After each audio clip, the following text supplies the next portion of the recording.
Muito bem, boa noite.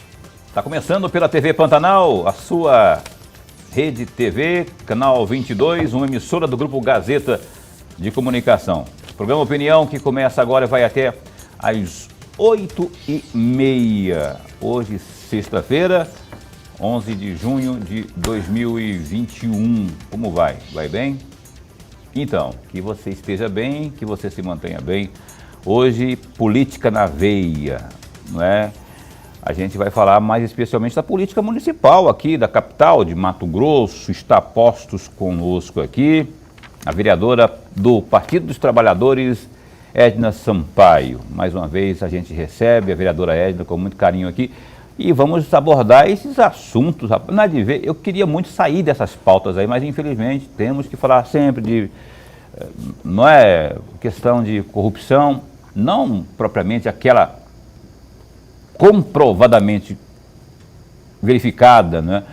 Mas aquela que está sendo alegada. Tem aí umas alegações muito fortes, mais uma vez, sobre a saúde, medicamentos superfaturados, enfim, operação da Polícia Civil. Esse é um dos assuntos que estão contidos aqui na pauta desta entrevista com a vereadora Edna. E antes, porém, de começar aqui a especular, vamos pegar aqui o boa noite do meu caríssimo, indispensável amigo Lorenberg Alves. Sextou, amigo. E aí? Boa noite. Boa noite, meu amigo Paulo Coelho. Um grande abraço a todos os nossos telespectadores, a razão maior do nosso programa. Final de semana. E véspera do aniversário. Véspera do Dia dos Namorados, então, né? Pois é. Pois é. Tem tudo a ver. Não tem nada a ver. Olha só. Tudo a ver a gente falar de corrupção. Corrupção, Dia dos Namorados. Tem sim a ver, sim. Quando você fala assim, por exemplo, para o namorado ou para a namorada: ô, meu amor, você roubou meu coração. Isso é uma forma de corrupção. É um roubo do bem, né? Podre. Podre. Mas piada. o Roberto Carlos falou que é o coraçãozinho de medalha, né? Lembra da música? Ah, verdade. Desse aí tem roubo mesmo, tem gente que rouba o coração. Vereadora Edna, brincadeira, descontração à parte, muito bom recebê-la de novo aqui. Eu vi que você estava toda garbosa aí, penteando, arrumando o cabelo e tal, tirando live, tirando não sei o quê.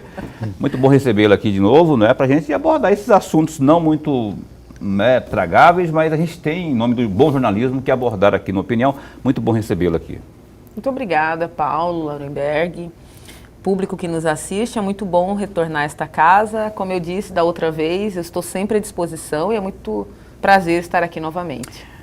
Tá só, o prazer é nosso, né? E olha só, eu já vou de sola, não tem como deixar de perguntar da Overpriced.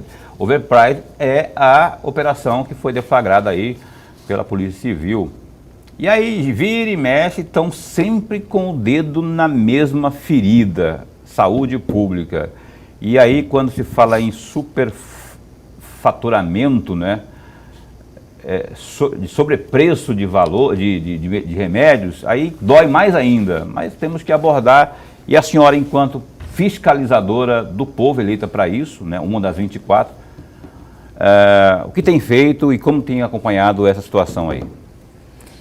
Então, eu não sou membro da CPI, né, eu acompanho todas as oitivas, tenho acompanhado da CPI, tenho participado, feito perguntas, tenho a minha orientação, né? Tenho conversado, inclusive, com os membros da CPI sobre a investigação. Eu acho que essa nova operação, a segunda fase da Overprice, acaba contribuindo, né, para a gente compreender aspectos importantes que estão sendo investigados na CPI.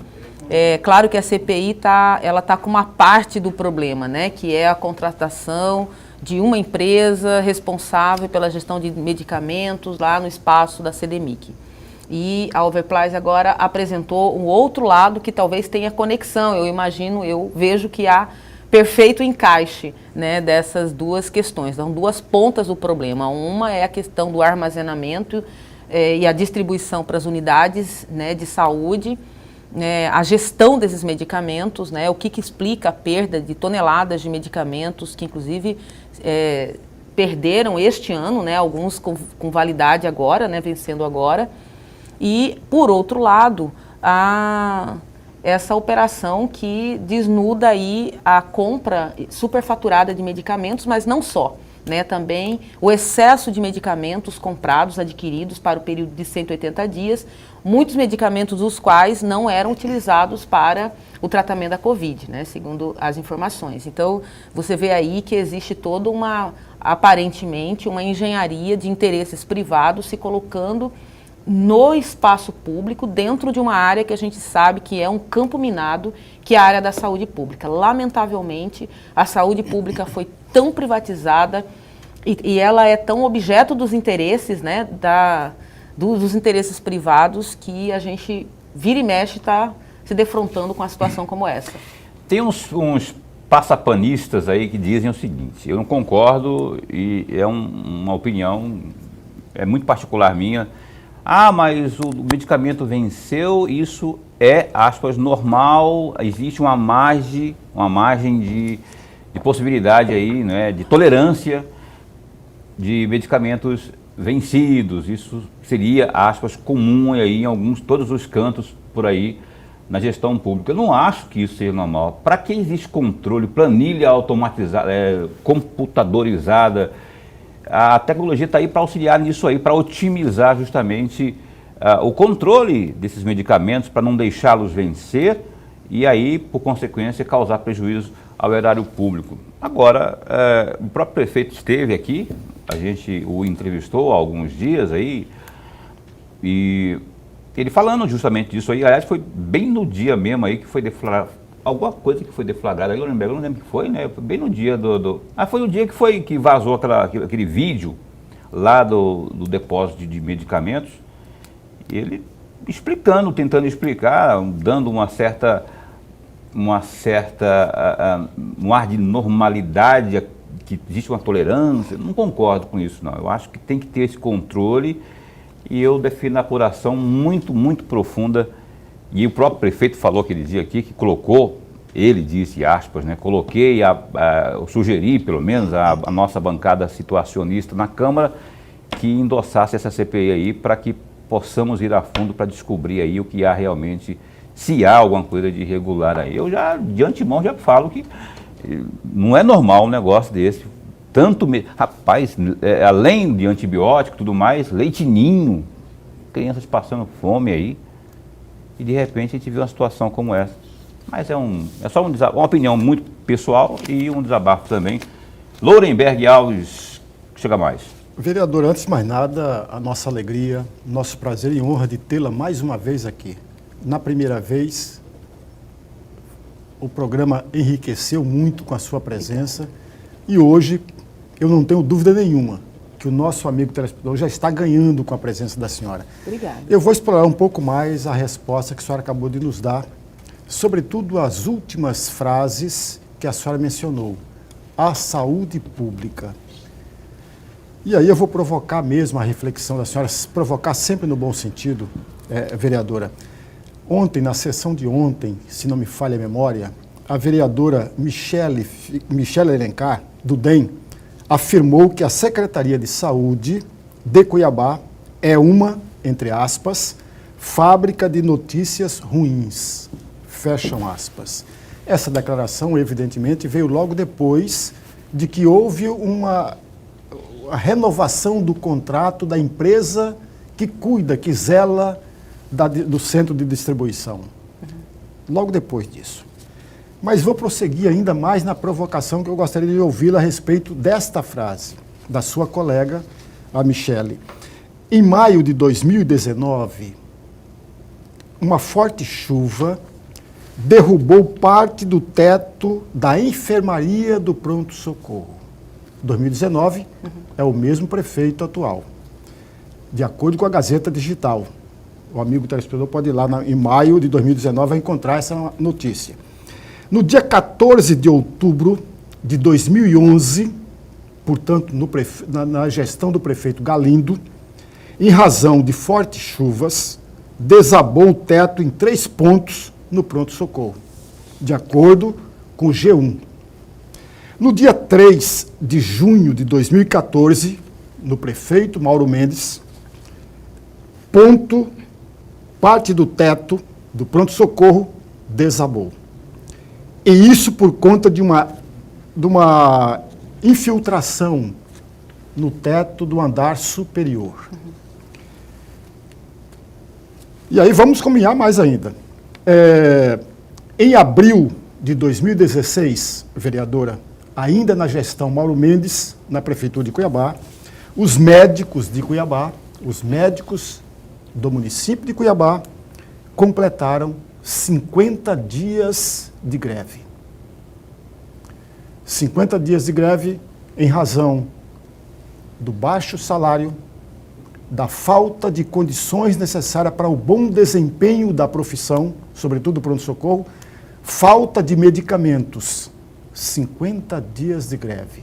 E aí fiz um panorama tentando descrever o cenário da saúde pública, que não mudou, continua o mesmo em todas as gestões. Se eu fosse um pouco mais ousado, pegaria do Galindo, pegaria do Wilson Santos e ia embora. Que é a mesma coisa, é o mesmo retrato que estamos tendo. Sim. Isso não significa que a gente tem que conformar com isso. Sim. Eu já estou provocando a senhora mesmo. E aí eu gostaria muito de ouvir um comentário da senhora para esse retrato difícil e complicado da saúde pública em Cuiabá. Profundo isso. Eu vejo o teto desabar ali na prefeitura, no pronto-socorro antigo lá, desde, sei lá, Roberto França. Eu noticiava muito isso, fazia antigo. Lá, ó, choveu, caiu o teto ou inundou lá, alguma coisa lá. Sem falar dos policlínicas também, que acontece a mesma coisa. Mesma coisa. Sim. Então, eu venho de uma atividade, de uma política pública, né? Eu sou professora de uma instituição pública, né? E é nesses anos todos que antecederam a minha vinda para a política e com mandato, eu sempre estive em sala de aula, sempre dei aula, né? Com exceção dos períodos que eu me afastei para minha qualificação. Estou falando da educação para dizer o seguinte: se a gente olhar para as políticas públicas, as escolas são precarizadas, a universidade é precarizada, os hospitais são precarizados, as UPAs são precarizados, toda a estrutura que serve para a população, ela é precarizada, né? Porque o Estado, ele funciona com base na disputa de interesses, e aonde tem recurso público, obviamente que fatias significativas do mercado vão querer se apropriar desse recurso público, né? E no caso da saúde, como na Constituição de 88 nós tivemos uma Constituição que concebeu uma engenharia institucional, o SUS, que é uma engenharia fantástica, né, que atende toda a população independentemente da renda. Então é um sistema universal, não importa quanto eu ganhe, se eu quiser ter um atendimento no SUS, eu sou usuária do SUS e posso ser atendida. Então o que acontece no SUS ao longo dos anos? Nós estamos atravessando talvez o pior momento do SUS, que o recurso público que deveria servir para atendimento da população, investimentos de infraestrutura nas unidades de atendimento, né, de constituir carreiras sólidas para que possa atender a população, o que nós temos é uma privatização do SUS. Então você tem uma destinação exorbitante de recursos para as empresas privadas, que são muitas dentro do SUS e que estão na média e alta complexidade principalmente, né? E você tem o resto que deveria estar sendo atendido com recurso público completamente esvaziado. Então as estruturas do SUS não é boa, né? Nós não temos profissionais. Se você pegar, por exemplo, os médicos, não é agora na gestão deste ou daquele governo. Historicamente, o que tem acontecido com os médicos? Cada vez mais uma mão de obra precarizada. Os médicos ainda se sentem uma elite da sociedade brasileira, mas se você for olhar a relação de trabalho que os médicos têm na saúde pública, é uma relação de trabalho completamente precarizada, diante da existência da lei e da legislação trabalhista.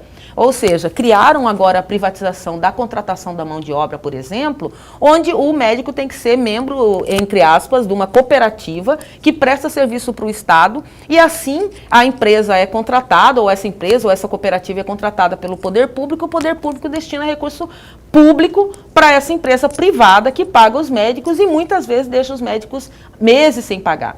O mesmo acontece em relação às estruturas físicas dos hospitais que servem para atender a população mais pobre.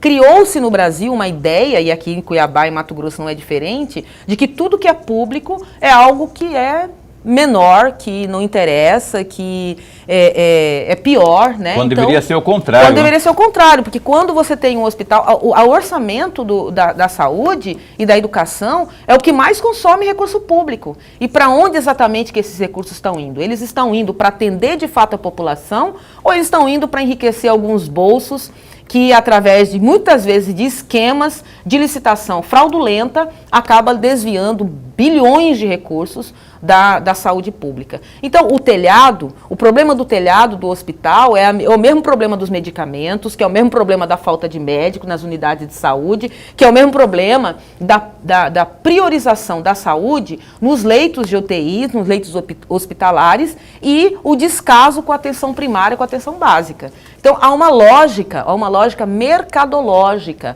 há uma lógica de apropriação das empresas para dentro do Estado com o consentimento, com o apoio dos gestores, infelizmente, que acabam se associando aos interesses privados e desviando, seja legalmente, através de licitações, né, mas que não cumprem o objetivo final da saúde, seja mesmo por fraudes, né, que acaba acontecendo os escândalos que a gente tem visto. Então, dentro as áreas de políticas públicas, onde a corrupção e a destruição do recurso público é mais explícito, é na saúde. Porque é na saúde que a gente vê, por exemplo, quando um parente, quando alguém está internado e não tem médico, medicamento, o que acontece? Há um comprometimento da saúde e até da vida da pessoa. Então, esse problema ele é sentido com de forma muito mais acentuada. Então, eu vejo que, sim, a saúde é, sim, um lugar de notícias ruins, mas não por conta deste ou daquela gestão. É por conta da lógica que foi instituída dentro do sistema público, que, lamentavelmente, nós ainda não tivemos um gestor que possa romper com essa lógica privatista da saúde. Eu estou falando aqui especificamente da saúde, mas isso vale para as outras áreas de políticas públicas. Mas na saúde isso tem custado a vida das pessoas. Essa forma e essa lógica privatista, porque imagina, Laurenberg, a saúde pública é um bem.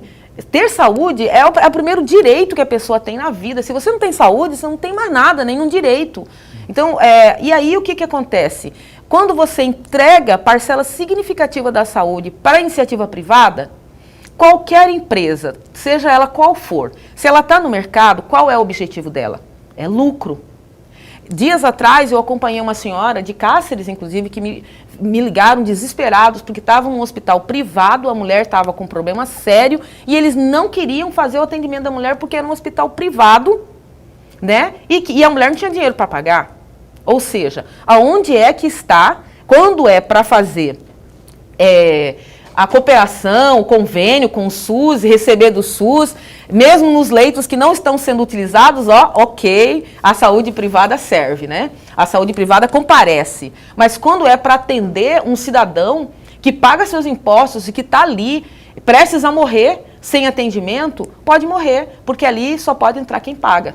Então, é uma lógica perversa. A gente precisa romper com a privatização do Sistema Único de Saúde, porque senão a gente vai perder o que a gente construiu ao longo desses anos, porque o público precisa visar a vida e o bem-estar das pessoas. A empresa, ela visa lucro. O lucro é o objetivo da empresa. Essa é a diferença fundamental entre o ente público e o ente privado. Se nós só tivéssemos empresas aqui funcionando e não tivesse o Estado, só poderia viver quem pudesse pagar. Só poderia ter assistência médica quem pudesse pagar. Só poderia ter escolarização quem pudesse pagar. Então, o Estado existe justamente para corrigir uma distorção que há entre a sociedade civil, o mercado, e o Estado é o regulador dessas relações. Então, ele é que vai entrar para não permitir que o egoísmo do mercado dilacere a vida dos mais vulneráveis. E é exatamente o que não está acontecendo. E o que nós estamos vendo é exatamente o dilaceramento de vidas, de famílias. Eu conheço família, Laurenberg, que teve 2, 3 entes queridos mortos por conta da Covid-19. Então, essa é a questão que está colocada aqui. Acho que não dá para fazer um discurso pontual utilizando esse discurso contra esse ou aquele governo. Dá para discutir, sim, o que é que estão fazendo com a saúde. E aí, todos os governos, nos últimos anos, o que eu tenho visto é a privatização acelerada da saúde, que tem custado a saúde e a vida das pessoas. Ok. Ok, aí esse é o ponto de vista muito claro aí da Edna Sampaio, vereadora por Cuiabá, do Partido dos Trabalhadores, que continua opinando e dando aí o seu pitaco aí naquilo que ela pensa sobre essa coisa toda aí que envolve nossa política, após o intervalo comercial, porque agora a gente vai para o primeiro break. E se você tem alguma pergunta a fazer aí para a nobre vereadora, via WhatsApp, você que está nos assistindo, você que manda aqui, na verdade. O Lorenberg pensa que ele manda, mas quem manda de verdade é o Dorileu. Depois do Dorileu, mentira.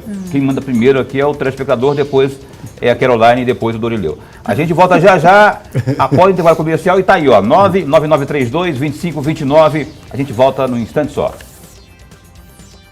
E o Opinião está de volta ao vivo nessa sexta aqui, entrevistando a vereadora cuiabana pelo Partido dos Trabalhadores, a Edna Sampaio, essa que você vê aí, ó. Parece muito a Vanessa da Mata, aquela cantora aqui de Mato Grosso, mas não é, é a nossa vereadora, professora.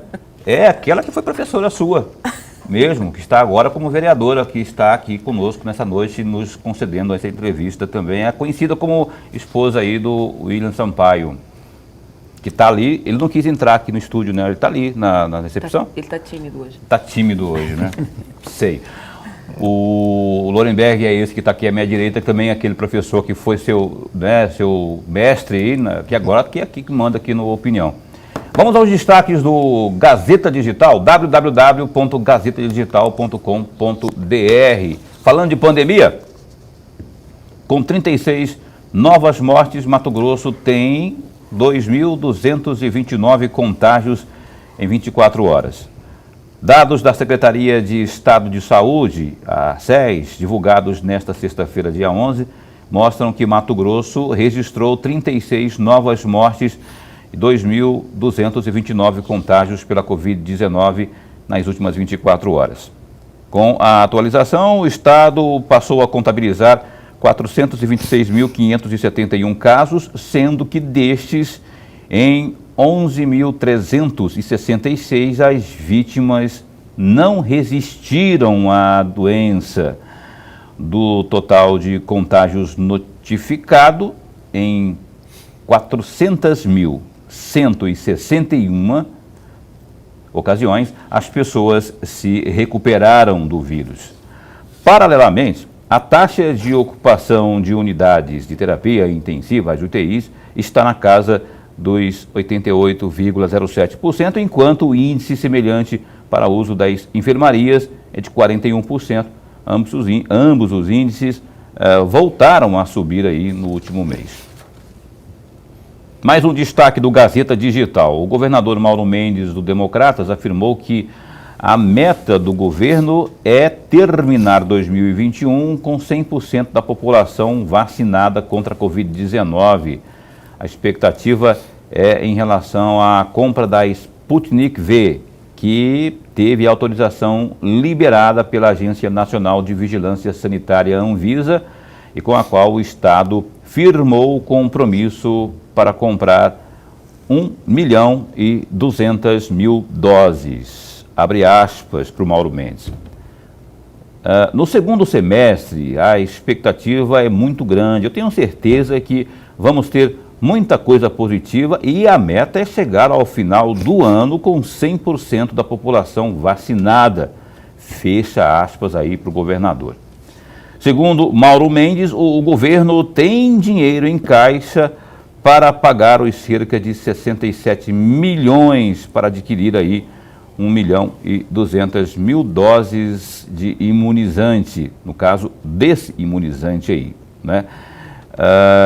Abre aspas, o governo do Estado está preparado para a compra e também para pagar. E se pagar, é nossa. Vai vir aqui para o Estado de Mato Grosso, fecha aspas, para o governador Mauro Mendes. E uma última notícia é o seguinte, a rua Professor Ranulfo Paes de Barros, entre as avenidas Agrícola Paes de Barros e também 8 de abril, será fechada nos dias de jogos da Copa América na Arena Pantanal. A informação foi divulgada pela Prefeitura de Cuiabá nesta sexta, 11. Segundo a expectativa municipal, o fechamento da rua se dá por conta de que o perímetro estará disponível apenas para veículos das delegações e demais autoridades que irão se deslocar até a Arena Pantanal. Ao todo, Cuiabá sediará 5 jogos da Copa América, sendo que em todas as competições, agentes da Secretaria de Mobilidade Urbana, CEMOB, estarão percorrendo o entorno do estádio para garantir a circulação de veículos e também de pessoas.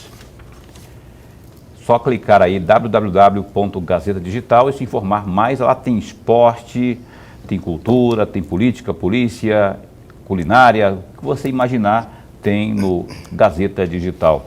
Lourenberg, por favor, vamos abrir aqui a nossa rodada daquelas perguntas para deixar ela bem apreensiva aqui vamos pressionar na parede. Pressionar. Brincadeira, não vai ficar... Pode vir quente que eu estou fervendo. Aí. Quero ver agora, truco, Lourenberg. Mas, vereadora, ainda sobre a questão da saúde, e parece-me que esse artigo que a senhora escreveu era uma resposta a uma determinada situação. O artigo foi publicado no dia 6 de abril, cujo título é Sobre Indignação e Absurdos no Enfrentamento à Pandemia em Cuiabá, que a senhora escreveu. Eu tirei desse artigo um trecho que eu gostaria muito de ouvir a respeito disso da senhora. Entre aspas, nesta pandemia, a inutilização dos poderes é visível. Salvar vidas, neste momento, exige contrariar interesses que sempre dominaram o Estado e o SUS. É preciso poder público para salvar vidas. É preciso um SUS fortalecido em sua plenitude. Os interesses econômicos se colocam acima da vida e os governos a serviço do mercado. Como se o mercado pudesse funcionar normalmente numa sociedade que amontoava cadáveres. Fecham aspas. Que amontoava não, que amontoa cadáveres. A senhora se referia exatamente à questão da pandemia aí. E aí eu tenho 3 perguntas, vereadora. Por que a inutilização dos poderes, que a senhora se refere, que é visível? A segunda questão, quais os interesses que devem ser contrariados para que vidas sejam salvas? E a terceira, por que a senhora afirmou que os interesses econômicos se colocam acima da vida? Vou começar por essa última. Os interesses econômicos claramente estão acima da vida. Basta ver, por exemplo, a balança comercial do estado de Mato Grosso, o superávit que o Mato Grosso teve em relação ao ano passado, né? O ano passado, o superávit que foi de quase 5 bilhões de reais. Nós não tivemos perdas de arrecadação, nós tivemos superávit, né? Então sobrou no caixa do estado do Mato Grosso 5 bilhões de reais.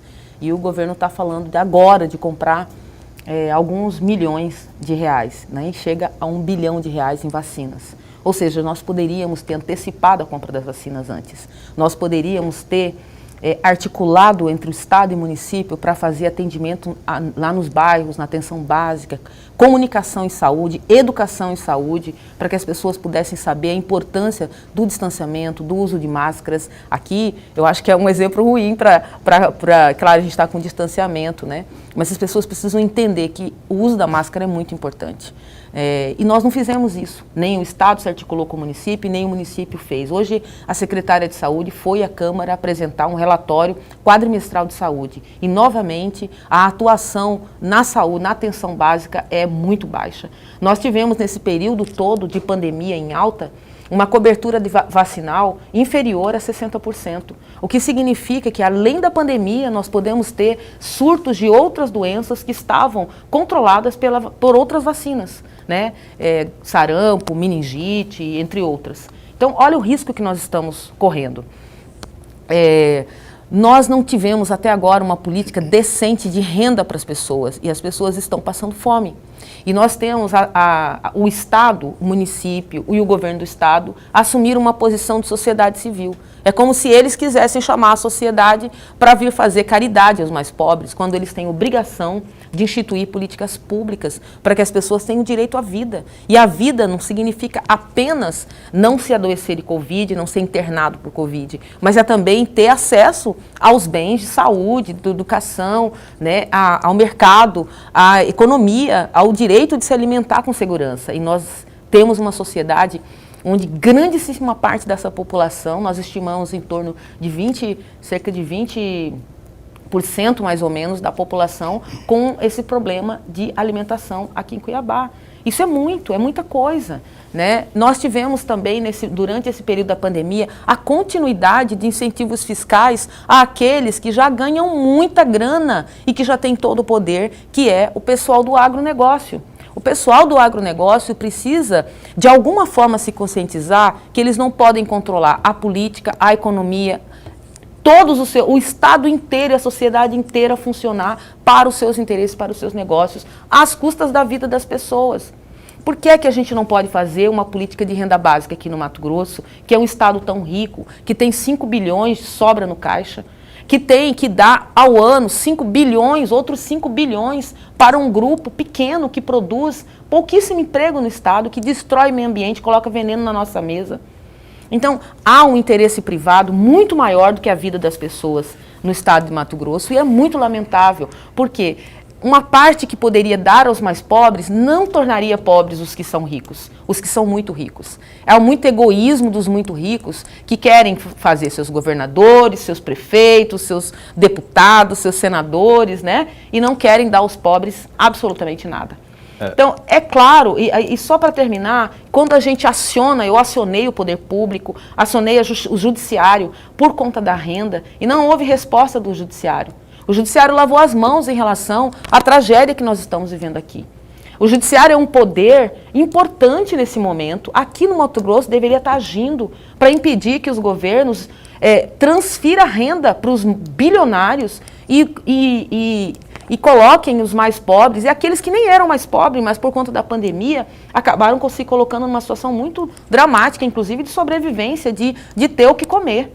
Então, é muito triste o que está acontecendo aqui no estado de Mato Grosso. Os interesses privados estão acima da vida, claramente, e os poderes não querem se comprometer com isso.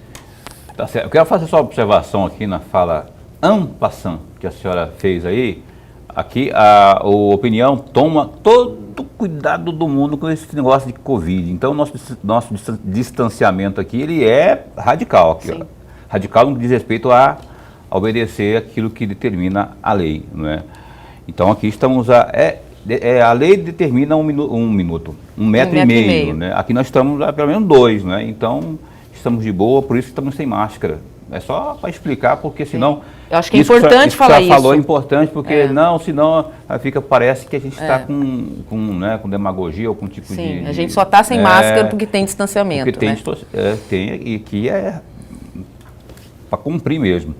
Eu só queria que a senhora falasse, antes de irmos para o intervalo comercial, que a Caroline me disse que a gente tinha, há uns 3 minutos atrás, 5 minutos. Então eu vou fazer em 30 segundos, só responder em 1 minuto e meio a seguinte pergunta. Tem um projeto da senhora, uma proposta da senhora, que prevê aí o seguinte, rapaz, quer ver? Eu estava até olhando aqui, projeto de lei que proíbe a realização de eventos esportivos de caráter internacional na capital, enquanto 70% da população vacinada não estiver vacinada contra a Covid-19. Como é que é isso? Em que pé que está esse projeto na tramitação lá na Câmara?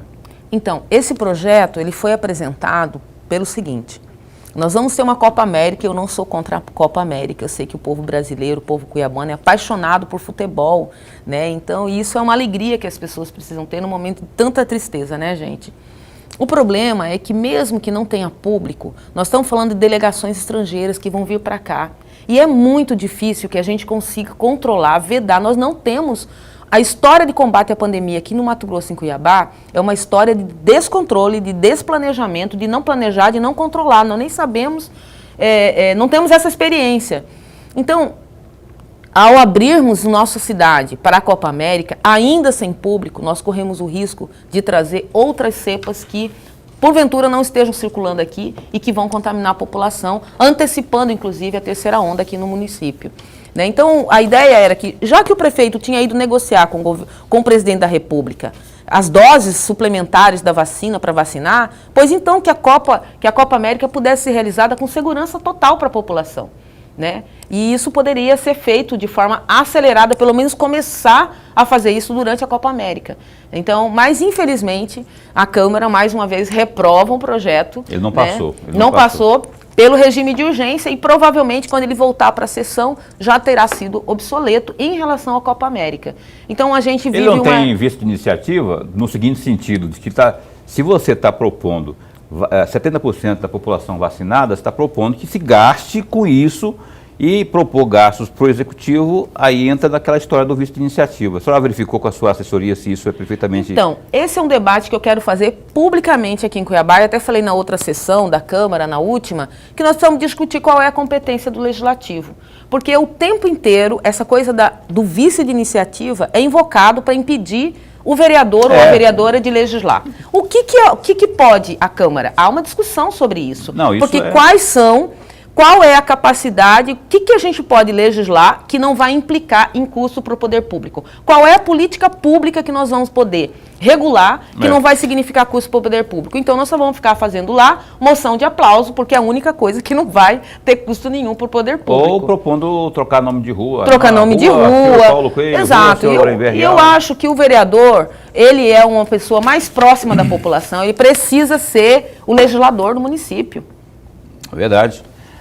Desde 88 é assim, desde a Constituição de 88 que os parlamentares estão ali meio que não é, só para sugere lá, o seu governador, o Lorenberg, o senhor pode fazer isso, o papel do vereador, do parlamentar, vereador, senador, deputado, não é sugerir, é também sugerir, mas principalmente propor e apresentar seus projetos e tal. Ele está limitado por conta dessa Constituição de 88 aí que... Mas eu acho, Paulo, que é uma interpretação muito ortodoxa, uma interpretação literal que não tem amparo nas discussões sobre o papel do Legislativo. E a gente precisa fazer essa discussão aqui. Precisamos. Quando a senhora for fazer alguma audiência pública, chama nós, então vamos lá também fazer essas pontuações aqui. A gente continua conversando com a vereadora Edna Sampaio após o intervalo comercial, é um instante só. E você, se tiver pergunta, 999-32-2529, a gente volta já já. O programa Opinião retoma aqui entrevista com a vereadora petista Edna Sampaio. O Lorenberg Alves vai abrir de novo aqui o bloco de perguntas à nobre parlamentar. Vereadora, no mês de março, a senhora teve um requerimento aprovado na Câmara Cuiabana para a realização de uma audiência pública para discutir a situação dos migrantes na capital. E aí eu tenho três perguntas a respeito. A primeira delas, qual o balanço que a senhora faz desta discussão a respeito dos migrantes em Cuiabá? A segunda questão, qual foi a pauta proposta que nasceu desta audiência pública? E a terceira, o relatório dessa audiência foi feito? E se foi feito, uma cópia desse relatório, uma cópia dessa discussão foi encaminhada à Prefeitura de Cuiabá? Esse é um tema que me agrada muito falar, porque eu acho que é uma das questões que o mandato tem conseguido avançar bastante. Nós temos um GT no mandato coletivo, que é sobre política para imigrante, porque nós temos um grave problema humanitário aqui em Cuiabá, que é esse fluxo migratório recente, né, que faz com que muitas pessoas fiquem completamente à deriva, né, sem políticas públicas. Então, a primeira iniciativa que nós tomamos foi apresentar um projeto de lei para criar a Semana do Imigrante, né, e esse projeto foi aprovado. E é uma estratégia de dar visibilidade à situação dessas pessoas aqui em Cuiabá. São pessoas, são seres humanos, eles têm o direito de migrar e eles têm acordos internacionais que o Brasil é signatário, que precisamos cumpri-lo aqui. E a audiência pública foi então chamada porque, sob nossa provocação e nosso diálogo com a Prefeitura também, né, foi encaminhado um projeto de lei para a Câmara, que é justamente a política para o migrante, que era uma das nossas reivindicações naquela audiência. E o projeto, então, foi discutido, debatido nessa audiência e deixado para que as pessoas pudessem contribuir também a esse projeto. Eu sou relatora desse projeto na Comissão de Direitos Humanos e nós temos avançado bastante nas tratativas sobre implementação de políticas voltadas para os migrantes aqui em Cuiabá. Estamos agora construindo a primeira semana do migrante, junto com a Prefeitura Municipal, com a Secretaria de Desenvolvimento Humano, Direito e Assistência Social, com as secretárias envolvidas. Fizemos uma reunião com elas essa semana. Temos uma comissão que está cuidando dos preparativos da primeira semana, um mandato coletivo pela vida e por direitos, e a Prefeitura Municipal através da Secretaria. Então, é uma pauta bem importante para essas pessoas, é importante também para a nossa cidade, né? E acho que a gente tem conseguido avançar bastante. Quanto ao o relatório sim, a Prefeitura esteve presente, a secretária esteve presente na audiência, tivemos várias autoridades, inclusive, nessa audiência. Foi uma audiência excelente, onde os próprios imigrantes puderam falar e puderam colocar os seus sentimentos, os seus problemas, o que eles sentem, né, quais são as dificuldades que eles têm encontrado. O projeto encaminhado à Câmara, então, atende à reivindicação de criar o Conselho de Políticas para o Imigrante. É a primeira vez que o espaço público vai ser aberto para ouvir essas pessoas aqui em Cuiabá, e também um centro de referência de atendimento ao imigrante, porque tem muitos casos muito tristes, né, de pessoas que sofreram racismo institucional, que adoeceram, o caso de uma família que teve seu filho comprometido por conta do não atendimento no hospital público. Então, eu fico muito feliz que, nesse aspecto, a gente tenha tido uma boa relação com a Prefeitura e tenhamos avançado. Eu quero aqui, publicamente, agradecer à secretária Ellen, à secretária Cristiane, pelo empenho que tem feito com essa pauta, né, para que ela ande, para que ela possa resultar em melhoria de condições de vida para essas pessoas. A Ellen é da assistência social, da assistência social. A Cristiane, que você Direitos fala... Humanos. Direitos Humanos. Cristiane Fonseca. Exatamente. Então, assim, em que pese a senhora ter seus posicionamentos né, contrários assim, à gestão, a senhora tem tido um bom diálogo lá com o prefeito, principalmente com o prefeito e com o seu secretariado, né? Eu estou perguntando isso por quê? Porque a senhora teve lá em uma reunião, que eu, salvo engano, foi no final de maio, para tratar de um projeto seu. E aí entra essa discussão que estávamos tendo no bloco anterior sobre o tal do vice de iniciativa. Tem um projeto da digníssima Edna Sampaio que prevê aí beneficiar 20 mil famílias com parece que é renda básica solidária. Renda básica solidária. Que aí por si só, não é, se está partindo sobre aos olhos da Constituição de 88, partindo de um parlamentar, aí propor a criação de um projeto como esse, quer dizer, aí eu quero saber da senhora, como é que está esse encaminhamento, ou a relação com o Executivo, no que eu perguntei, não é? E se tem chance de virar esse projeto da senhora? Eu espero que vire. O projeto, na verdade, é bom que eu explique para o público aqui, que desde que eu assumi o mandato, uma das minhas prioridades é a questão da renda para a população em situação de vulnerabilidade. Então, o que aconteceu? Eu fui à Justiça, primeiro fui à Prefeitura para tentar negociar com a Prefeitura a elaboração de um projeto de renda para a população vulnerável. Não deu certo, eles demoraram, não apresentaram, e eu entrei na Justiça, para que a Justiça obrigasse o governo do Estado e a Prefeitura a instituir a renda básica, porque existe um projeto de lei no município sobre isso e existe uma lei federal determinando a criação da renda básica. E nenhum dos entes federados cumprem essa lei. Bom, a Justiça não... Perdão, o Estado não criou um voucher de R$150 aí? Mas eu pergunto para você... Não, estou perguntando só. Sim, criou. Sim, o Estado criou. Mas quando eu falo de renda, eu estou falando de dignidade para as pessoas. Eu não estou falando de caridade, não estou falando de esmola. Eu estou falando de condições de vida para as pessoas, para os trabalhadores e trabalhadoras que ficaram desempregados ou que estão em situação de extrema vulnerabilidade. Então, tudo isso eu fiz. Aí, quando não veio a resposta, eu falei, vamos provocar esta casa a discussão, porque diversas vezes nós discutimos sobre isso na Câmara e nenhuma iniciativa foi feita no sentido da Câmara ir conversar com a Prefeitura para poder instituir essa renda. Então, eu fiz como uma forma de provocação esse projeto, sim. Ele tem vício de iniciativa, eu sei, tem consciência disso. Não pode o poder legislativo criar uma lei dessa natureza, mas era uma estratégia que eu tive, como todos os caminhos que eu tentei foram sendo interditados para obrigar a pauta a vir para a Câmara e a gente poder discutir isso. Mas aí, eu só vou fazer mais um adendo aí. Não existe a figura do anteprojeto, porque assim, não pode propor, mas se ela chegar lá e falar, não sei se talvez tenha sido isso, ela tenha tratado com o Emanuel primeiro, prefeito, ó, não tem como propor, porque a lei não, é inconstitucional, mas tá aqui esse projeto bonito aqui, ó, renda básica aqui pro povão. Foi isso que eu fiz. O senhor fez? Então, foi isso que eu fiz. Eu me reuni, pedi reunião com o prefeito para tratar disso, que para mim é uma situação muito grave e importante, além de outras pautas que tratamos, mas a pauta principal era a questão da renda, né? E levamos o projeto para ele conhecer e tivemos a garantia de que ele vai encaminhar um projeto de lei, incluindo mais do que ele havia pensado, né, para poder incluir mais pessoas, para poder ter uma renda decente aqui no município. Entendi. Beleza, professor. Mas muito rapidamente, vereadora, na sessão do dia 4 de março, eu peguei um trecho de uma fala da senhora. A senhora diz, entre aspas, não é possível que nós fiquemos aqui discutindo o que é menos importante no regime de urgência. Vimos esta semana o Estado anunciar um superávit na arrecadação, incentivos dados ao agronegócio, enquanto o povo morre de fome. Precisamos pressionar o governo do Estado e fazer política necessária para estes tempos de guerra. E guerra está morrendo nessa guerra é o povo.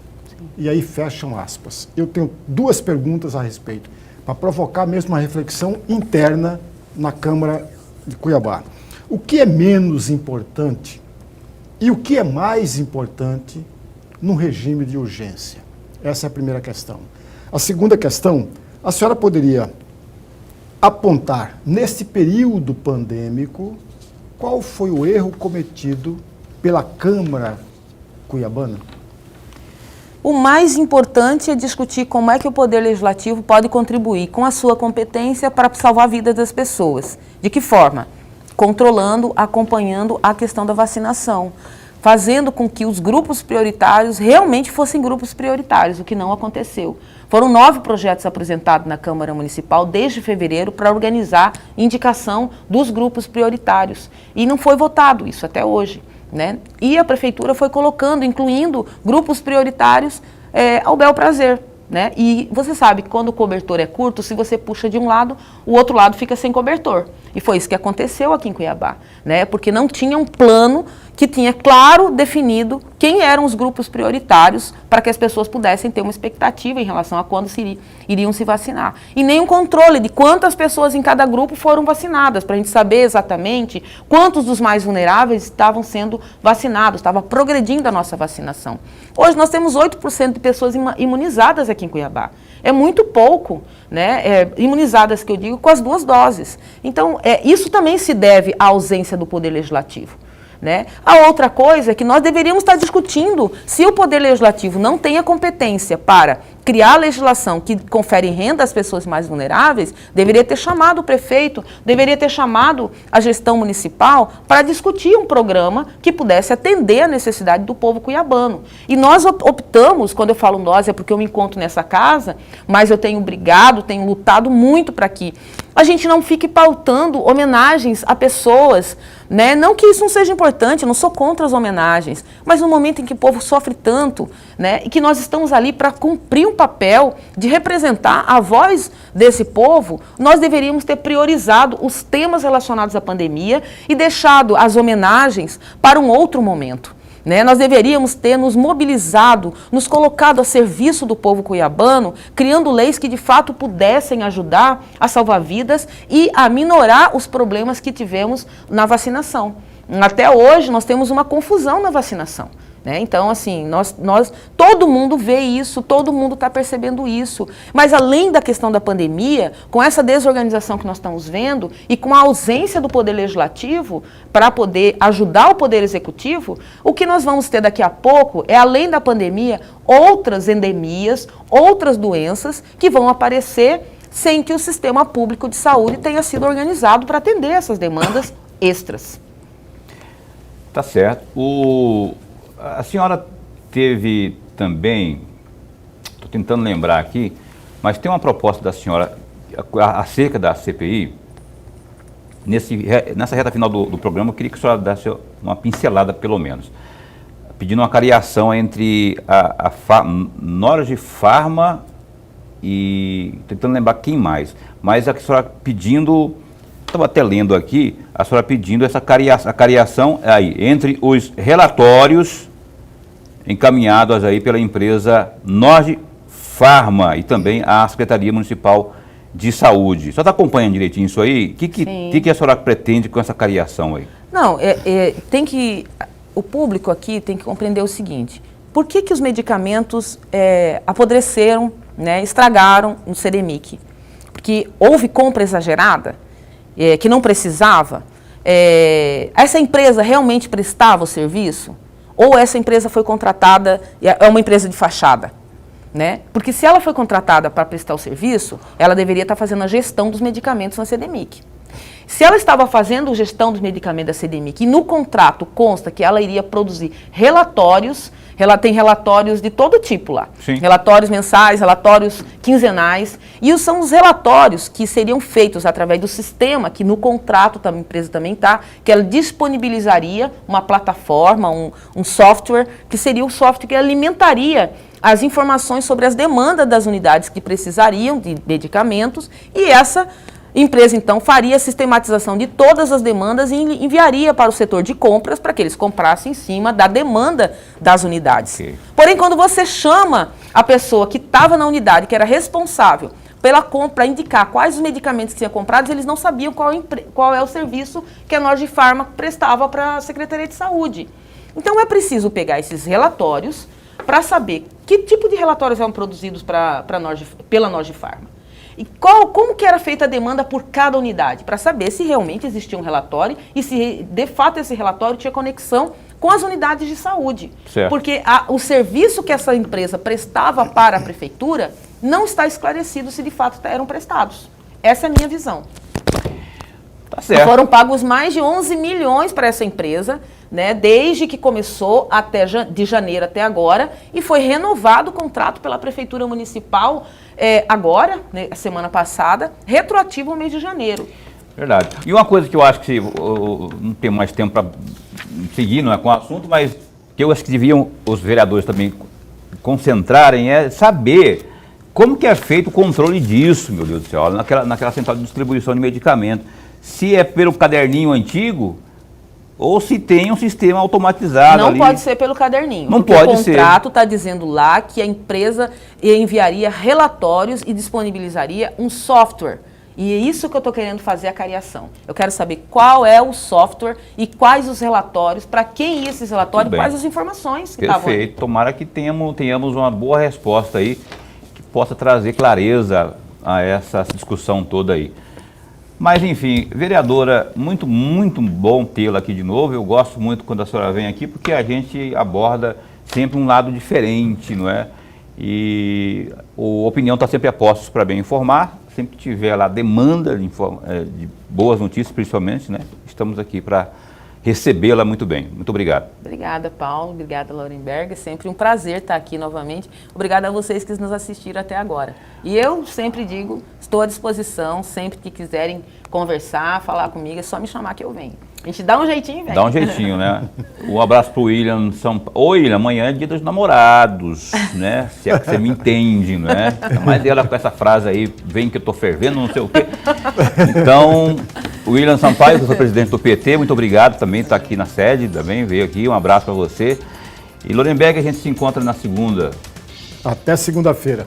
Abraço para a Iris também, que é assessora aqui da Edna, e também para a Neuza, que também é assessora de comunicação. Segunda, Márcia Pinheiro, primeira dama do município de Cuiabá, ao vivo aqui. Onde está a Edna, vai entrar a Márcia. Às 7h30, Márcia Pinheiro, no Opinião de Segunda. Bom fim de semana, se cuida, fica bem, fica com Deus também.